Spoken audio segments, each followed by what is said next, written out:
Hey guys what's up guys welcome back to another mini blog. এই সাজগোজটা দেখতে পাচ্ছ, তার পেছনে অনেক ব্যাক স্টোরি আছে।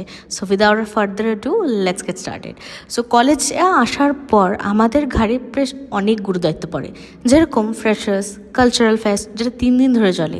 So as a fourth year BSc nursing student সেই দায়িত্বটা আমাদের ঘাড়ে এসেই পড়ে। সো তার জন্য তো তোড়জোড় করা দরকার। তো চলে গেলাম আমরা তোড়জোড় করতে, প্রচুর ডিসকাশন, প্রচুর কিছু। তার মধ্যে ফার্স্ট প্রোগ্রামটা হচ্ছে ফ্রেশার্স, সেটার ছিলাম আমি অ্যাঙ্কার। তো তার জন্য স্ক্রিপ্ট লেখা, তারপরে কিভাবে বলা হবে, কে আমার কো হোস্ট হবে, সব কিছু নিয়ে বসলাম আমরা। মোটামুটি স্ক্রিপ্ট লেখা আমাদের শেষ, রাত কাবার হয়ে গেল। মোটামুটি যেটা ভালো লাগলো, সো লাইট ঠুকে আমরা চলে গেলাম পরের সেশনে। এইদিকে দেখতেই পাচ্ছ আমার যারা ফ্রেন্ডস রয়েছে তারা গান, নাচ ইত্যাদি ইত্যাদি সব কিছু নিয়ে ব্যস্ত। এইবার চলে আসি ফ্রেশার্সের ঠিক আগের দিন যা যা হয়। ভিডিওসে দেখতেই পাচ্ছ যে তোড়জোড় চলছে। আমরা সেই নার্সিং স্টুডেন্ট থেকে কাজের মাসি হয়ে উঠেছি।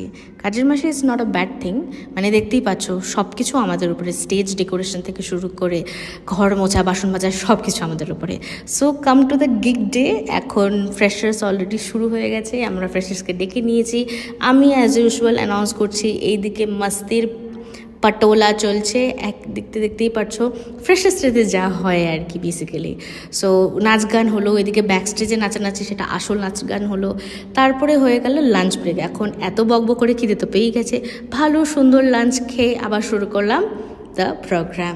লাস্টের সেশনে যেই নাচগুলো ছিল সেগুলো হয়ে, গেমস সব খেলা হয়ে, প্রচুর ফুর্তি হয়ে লাস্টে মিস ফ্রেশার্স বলে আজকে দিনটা এখানেই দিতে দিলাম।